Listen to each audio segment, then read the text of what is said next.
I was working late into the night last night, working on a document pretty late into the evening. And then when I got up this morning, I started to work on my email newsletter. I had a couple of videos that I wanted to take a look at, a couple of calls I had to make. And now I'm here shooting some video to chat with you. And it occurred to me that there's this issue of what do they call it? Life work balance.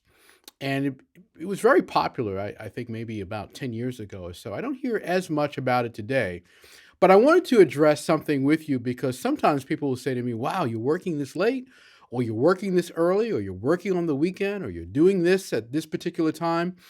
And I started to think about the top performers that I know and the habits of top performers.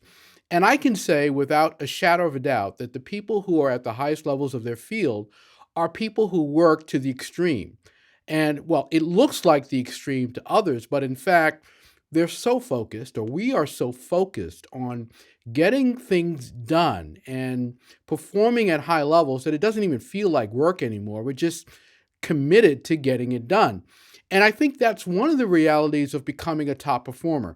You are not going to achieve your highest levels of potential and success if you're someone who works a little bit and takes off, or won't do it consistently, won't work on it every day, won't work on it every hour. You're not willing to work through the night. You're not willing to work over the weekends. You're not willing to work on holidays. I've done all of that for many, many years. And I'm grateful that I've done that because it has increased my skill level. It has revealed to me my capabilities. It has improved my performance in a way that it's visible to the people that I'm working with. And I'm looking forward to doing that even more. When you look at the top performers out there, whether they're in arts or culture or film, or whether they're writers or whatever they do, they work and they work and they work and they work at it.